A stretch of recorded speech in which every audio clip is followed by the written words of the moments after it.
शांती. आज आहे 15/2/2024ची मुरली. महावाक्य आहे, गोड मुलांनो, बाबा आले आहेत काट्यांना फूल बनविण्यासाठी. बाबांचे प्रेम काट्यांवर देखील आहे तर फुलांवर देखील आहे. काट्यांनाच फूल बनविण्याची मेहनत करतात. प्रश्न आहे, ज्या मुलांमध्ये ज्ञानाची धारणा असेल त्यांची लक्षणे सांगा. उत्तर आहे, ते कमाल अर्थात चमत्कार करून दाखवतील. ते आपले आणि दुसऱ्यांचे कल्याण केल्याशिवाय राहू शकणार नाहीत. तीर लागला तर नष्ट मोहा बनून रूहानी सेवेमध्ये लागतील. त्यांची अवस्था एकरस अचल अडोल होईल. कधी कोणते चुकीचे कार्य करणार नाहीत. कोणालाच दुःख देणार नाहीत. अवगुणरूपी काट्यांना काढत जातील. ओम शांती. हे तर मुलेच जाणतात बाबा मोठे लिव्हर घड्याळ आहेत. बिलकुल ॲक्युरेट वेळेवर काट्यांना फूल बनविण्यासाठी येतात. सेकंदसुद्धा कमी जास्त होऊ शकत नाही. जरा देखील फरक पडू शकत नाही. हे देखील गोड गोड मुले जाणतात की यावेळी आहे कलियुगी काट्यांचे जंगल. तर फूल बनणाऱ्यांनाही जाणीव झाली पाहिजे की आपण फूल बनत आहोत. पहिले आपण सर्व काटे होतो. कोणी छोटे, कोणी मोठे. कोणी खूप दुःख देतात, कोणी थोडे. आता बाबांचे प्रेम तर सर्वांवर आहे. गायन देखील आहे, काटों से भी प्यार, फूलों से भी प्यार. पहिले प्रेम कोणावर आहे? जरूर काट्यांवर प्रेम आहे. इतके प्रेम आहे जे मेहनत घेऊन त्यांना काट्यांपासून फूल बनवतात. येतातच काट्यांच्या दुनियेमध्ये. यामध्ये सर्व व्यापीची गोष्ट असू शकत नाही. एकाचीच महिमा होते. महिमा होते आत्म्याची. जेव्हा आत्मा शरीर धारण करून पार्ट बजावते, श्रेष्ठाचारी देखील आत्माच बनते तर भ्रष्टाचारी देखील आत्माच बनते. आत्मा शरीर धारण करून जसे जसे कर्म करते त्यानुसारच म्हटले जाते, हे कुकर्मी आहेत, हे सुकर्मी आहेत. आत्मा चांगले किंवा वाईट कर्म करते. स्वतःला विचारा, मी सतयुगी दैवी फूल आहे का कलियुगी आसुरी काटा आहे? कुठे सतयुग, कुठे कलियुग, कुठे डीटी, कुठे डेव्हिल? खूप फरक आहे. काटे जे असतात ते स्वतःला फूल म्हणू शकत नाहीत. फूल असतात सतयुगामध्ये, कलियुगामध्ये असत नाहीत. आता हे आहे संगम युग, जेव्हा तुम्ही काट्यापासून फूल बनता. टीचर धडे देतात. मुलांचे काम आहे त्याला रिफाईन अर्थात विस्तृत करून सांगणे. त्यामध्ये हे देखील लिहा की जर फूल बनू इच्छिता तर स्वतःला आत्मा समजा आणि फूल बनविणाऱ्या परमपिता परमात्म्याची आठवण करा. तर तुमचे अवगुण निघून जातील आणि तुम्ही सतोप्रधान बनाल. बाबा निबंध देतात. मुलांचे काम आहे करेक्ट करून छापणे. तर सर्व मनुष्य तर विचारातच पडतील. हे शिक्षण आहे. बाबा तुम्हाला बेहदची हिस्ट्री जॉग्रॉफी शिकवतात. त्या शाळांमध्ये तर जुन्या दुनियेची हिस्ट्री जॉग्रॉफी शिकवली जाते. नवीन दुनियेची हिस्ट्री जॉग्रॉफी तर कोणी जाणतही नाहीत. तर ही शिकवण देखील आहे. तर स्पष्टीकरणसुद्धा आहे. कोणतेही छिछी काम करणे अडाणीपणा आहे. तर समजावून सांगितले जाते की हे दुःख देणारे विकारी काम करायचे नाही. दुःख हरता सुख करता बाबांची महिमा आहे ना. इथे तुम्ही देखील शिकत आहात कोणाला दुःख द्यायचे नाही. बाबा शिकवण देतात सदैव सुख देत राहा. ही अवस्था काही लगेच बनत नाही. सेकंदामध्ये बाबांचा वारसा तर घेऊ शकता. बाकी लायक बनण्यासाठी वेळ लागतो.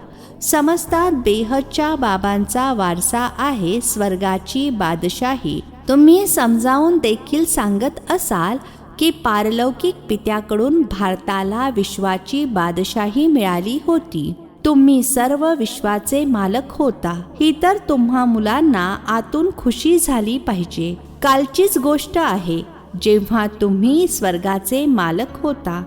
मनुष्य म्हणतात लाखो वर्ष, कुठे एका युगाची आयु लाखो वर्ष म्हणतात आणि कुठे साऱ्या कल्पाचे आयु 5000 वर्षांचे. खूप फरक आहे. ज्ञानाचे सागर एक बेहदचे बाबाच आहेत. त्यांच्याकडून दैवी गुण धारण केले पाहिजेत. या दुनियेतील मनुष्य दिवसेंदिवस तमोप्रधान बनत जातात, जास्त अवगुण शिकत जातात. पूर्वी इतके करप्शन, ॲडल्ट्रेशन, भ्रष्टाचार नव्हता, आता वाढत जात आहे. आता तुम्ही बाबांच्या आठवणीच्या बळाने सतोप्रधान बनत आहात. जसे उतरता तर तसेच पुन्हा जायचे देखील आहे. पहिले तर बाबा मिळाले त्याचा आनंद होईल. संबंध जुळला नंतर मग आहे आठवणीची यात्रा. ज्यांनी जास्त भक्ती केली असेल त्यांची आठवणीची यात्रा जास्त होईल. खूप मुले म्हणतात बाबा आठवण टिकत नाही. भक्तीमध्ये देखील असे होते. कथा ऐकण्यासाठी बसतात तर बुद्धी इतरत्र धावत असते. ऐकविणारा बघत असतो आणि मग अचानक विचारतो, मी आता काय ऐकवले? तर गोंधळून जातात. कोणी तर लगेच सांगतील. सर्वच काही एकसारखे नसतात. भले इथे बसले आहेत परंतु धारणा काहीच नाही. जर धारणा असती तर चमत्कार करून दाखवला असता. ते आपले आणि इतरांचे कल्याण केल्याशिवाय राहू शकत नाहीत. भले कोणाला घरामध्ये खूप सुख आहे, गाडी बंगला इत्यादी आहेत, परंतु एकदाच तीर लागला की बस पतीला म्हणतील आम्ही ही रुहानी सर्व्हिस करू इच्छितो. परंतु माया अतिशय जबरदस्त आहे, करू देत नाही. मोह आहे ना.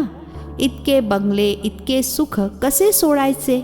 अरे पहिल्या या इतक्या सर्व ज्या पळाल्या, मोठ्या मोठ्या लखपती, करोडपती घरातील होत्या, सर्व काही सोडून निघून आल्या. सोडण्याची इतकी ताकद नाही आहे, हे भाग्य दाखवते. रावणाच्या बेड्यांमध्ये जखडलेले आहेत. या आहेत बुद्धीच्या बेड्या. बाबा समजावून सांगत आहेत, अरे तुम्ही स्वर्गाचे मालक पूज्य बनता. बाबा गॅरंटी करतात 21 जन्म तुम्ही कधी आजारी पडणार नाही. एव्हर हेल्दी 21 जन्मांपर्यंत राहाल. तुम्ही भले रहा पतीजवळ, फक्त त्यांची सुट्टी घ्या. पवित्र बनेन आणि बनवेन. हे तुमचे कर्तव्य आहे. बाबांची आठवण करणे, ज्यांच्याकडून अपार सुख मिळते. आठवण करत करत तमोप्रधानापासून सतोप्रधान बनाल. किती समजून घेण्यासारखी गोष्ट आहे. शरीरावर भरवसा नाहीये. बाबांचे तर बना. त्यांच्यासारखी प्रिय वस्तू दुसरी कुठलीच नाही. बाबा विश्वाचा मालक बनवतात. म्हणतात जितके पाहिजे तितके सतोप्रधान बना, तुम्ही अपार सुख पाहाल. बाबा स्वर्गाचे द्वार या नारींद्वारे उघडतात. ज्ञानाचा कलश मातांच्याच डोक्यावर ठेवला जातो. बाबांनी मातांनाच ट्रस्टी बनवले आहे. सर्व काही तुम्ही मातांनीच सांभाळा. यांच्याद्वारे अर्थात ब्रह्माद्वारे कलश ठेवला ना. मग त्यांनी लिहिले आहे, सागर मंथन केले, अमृताचा कलश लक्ष्मीला दिला. आता तुम्ही जाणता बाबा स्वर्गाचा दरवाजा उघडत आहेत. तर का नाही आपण बाबांकडून वारसा घ्यावा? का नाही विजयी माळेमध्ये गुंफले जावे, महावीर बनावे? बेहदचे बाबा मुलांना गोदमध्ये घेतात, अर्थात दत्तक घेतात. कशासाठी? स्वर्गाचा मालक बनविण्यासाठी. एकदम काट्यांना बसून शिक्षण देतात.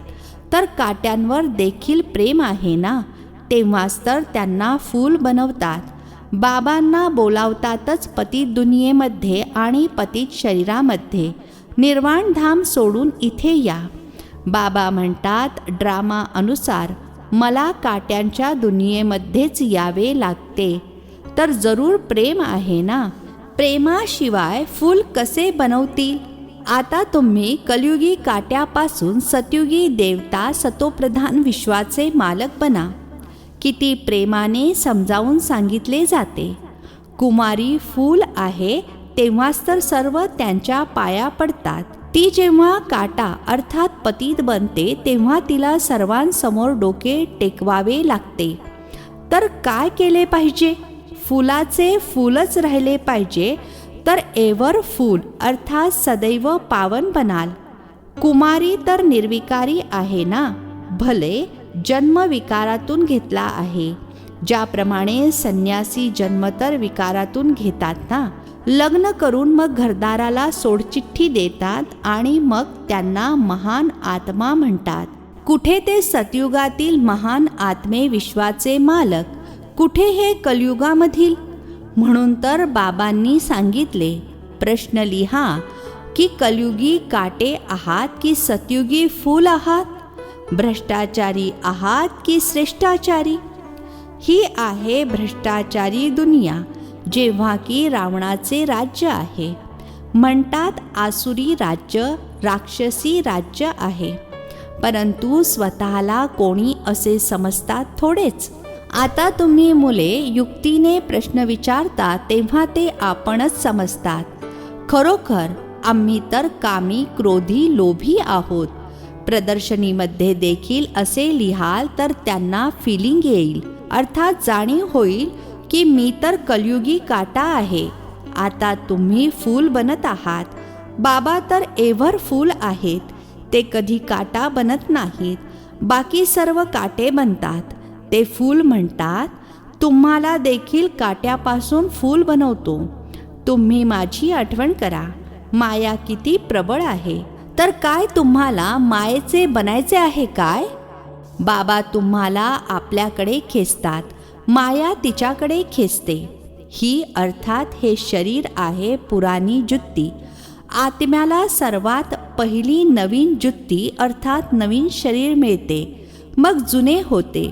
यावेळी सर्व जुत्ती अर्थात सर्वांची शरीरे तमोप्रधान आहेत. मी तुम्हाला मखमलीचे बनवतो. तिथे आत्मा प्युअर असल्या कारणाने शरीर देखील मखमलीचे असते. No defect. इथे तर खूप डिफेक्ट आहेत. तिथले फीचर्स तर पहा किती सुंदर आहेत. ते फीचर्स तर इथे कोणी बनवू देखील शकणार नाहीत. आता बाबा देखील म्हणतात, मी किती उच्च बनवतो. घर गृहस्थीमध्ये कमलपुष्प समान पवित्र बना आणि जन्मजन्मांतरी जी कट चढलेली आहे त्याला काढण्यासाठी योग अग्नी आहे. यामध्ये सर्व पापे भस्म होतील. तुम्ही पक्के सोने बनाल. खाद काढून टाकण्याची युक्ती खूप चांगली सांगतात. मामेकम अर्थात मज एकाची आठवण करा. तुमच्या बुद्धीमध्ये हे ज्ञान आहे. आत्मा देखील खूप छोटी आहे. मोठी असती तर यांच्यामध्ये अर्थात ब्रह्माबाबांमध्ये प्रवेश करू शकली नसती. कशी करेल? आत्म्याला पाहण्यासाठी डॉक्टर खूप डोकेफोड करतात, परंतु दिसू शकत नाही. साक्षात्कार होतो, परंतु साक्षात्कार झाल्याने फायदा तर काही होत नाही. समजा तुम्हाला वैकुंठाचा साक्षात्कार झाला, परंतु त्याने फायदा काय? वैकुंठवासी तर तेव्हा बनाल जेव्हा जुनी दुनिया नष्ट होईल. त्यासाठी तुम्ही योगाचा अभ्यास करा. तर बाबा समजावून सांगत आहेत, मुलांनो, पहिले काट्यांवर प्रेम असते. सर्वात जास्त प्रेमाचा सागर आहेत बाबा. तुम्ही मुले देखील गोड बनत जाता. बाबा म्हणतात, स्वतःला आत्मा समजून भावाभावाला पाहाल तर क्रिमिनल विचार एकदम नाहीसे होतील. भाऊ बहिणीच्या संबंधाने देखील बुद्धी चलायमान होते. म्हणून भावाभावाला पहा. तिथे तर शरीरच नाही जे देहभान येईल किंवा मोह जाईल. बाबा आत्म्यांनाच शिकवतात. तर तुम्ही देखील स्वतःला आत्मा समजा. हे शरीर विनाशी आहे. याच्यावर थोडेच प्रेम करायचे आहे. सतयुगामध्ये याच्यावर अर्थात शरीरावर प्रेम केले जात नाही. मोहजित राजाची कथा ऐकली आहे ना? बोला, आत्मा एक शरीर सोडून दुसरे घेईल. पार्ट मिळालेला आहे. मोह कशासाठी ठेवायचा? म्हणून बाबा देखील म्हणतात, सावधान रहा. अम्मा मरे, बीबी मरे, हलवा खाना. ही प्रतिज्ञा करा. कोणीही मेले तरीही आपल्याला रडायचे नाहीये. तुम्ही आपल्या बाबांची आठवण करा. सतोप्रधान बना. सतोप्रधान बनण्याचा दुसरा कोणताही रस्ता नाही आहे. पुरुषार्थानेच विजयी माळेचे मणी बनाल. पुरुषार्थाद्वारे जे पाहिजे ते बनू शकता. बाबा तर समजून जातात की जितका पुरुषार्थ कल्पापूर्वी केला असेल तितकाच करतील. बाबा तर आहेत गरीब निवाज. दान देखील गरिबांनाच दिले जाते. बाबा स्वतः म्हणतात, मी देखील साधारण तनामध्ये येतो. ना गरीब ना श्रीमंत. तुम्ही मुलेच बाबांना जाणता. बाकी सारी दुनिया तर सर्वव्यापी म्हणते. बाबा असा धर्म स्थापन करतात जे तिथे दुःखाचे नाव देखील राहणार नाही. भक्ती मार्गामध्ये मनुष्य आशीर्वाद मागतात. इथे तर कृपेची काही गोष्ट नाही. डोके कोणासमोर टेकवतील? बिंदी आहेत ना. मोठी वस्तू असेल तर डोके देखील टेकवतील. छोट्या वस्तू समोर डोके देखील टेकवू शकत नाहीत. हात कोणाला जोडतील? या भक्ती मार्गाच्या खुणा सर्व नाहीशा होतात. हात जोडणे भक्ती मार्ग होतो. आता बहीण भाऊ आहेत तर घरी एकमेकांना हात जोडतात काय? संतान मागतातच वारसदार बनविण्यासाठी. संतान मालक झाले ना, म्हणून बाबा मुलांना नमस्ते करतात. बाबा तर मुलांचे सेवक आहेत. अच्छा, गोड गोड खूप खूप वर्षांनंतर भेटलेल्या मुलांप्रती मात पिता बापदादांची प्रेमपूर्वक आठवण आणि सुप्रभात. आत्मिक पित्याचा आत्मिक मुलांना नमस्ते. आम्हा आत्मिक मुलांचाही आत्मिक पित्याला नमस्ते. धारणेसाठी मुख्य सारांश आहे. पहिला पॉइंट आहे, विनाशी शरीरावर प्रेम करायचे नाही. मोहजीत बनायचे आहे. प्रतिज्ञा करा की कोणीही शरीर सोडू दे, मी कधीही रडणार नाही. दुसरा पॉइंट आहे, बाप समान गोड बनायचे आहे. सर्वांना सुख द्यायचे आहे. कोणालाही दुःख द्यायचे नाही. काट्यांना फूल बनविण्याची सेवा करायची आहे. आपले आणि दुसऱ्यांचे कल्याण करायचे आहे. आजचे वरदान आहे, शुभचिंतनाद्वारे निगेटिव्हला पॉझिटिव्हमध्ये परिवर्तन करणारे शुभचिंतक भव. शुभचिंतनाद्वारे निगेटिव्हला पॉझिटिव्हमध्ये परिवर्तन करणारे शुभचिंतक भव.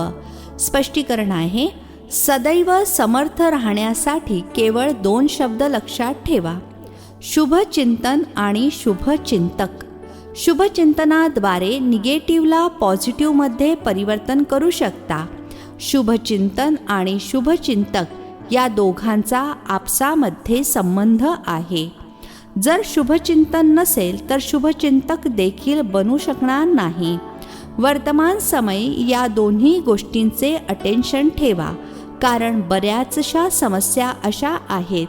लोक अशी आहेत जी बोलल्याने समजत नाहीत, परंतु शुभचिंतक बनून व्हायब्रेशन द्याल तर मात्र बदलतील. स्लोगन आहे, ज्ञानरत्नांशी गुण आणि शक्तींशी खेळा, मातीशी नाही. ज्ञानरत्नांशी गुण आणि शक्तींशी खेळा, मातीशी नाही. अच्छा, ओम शांती.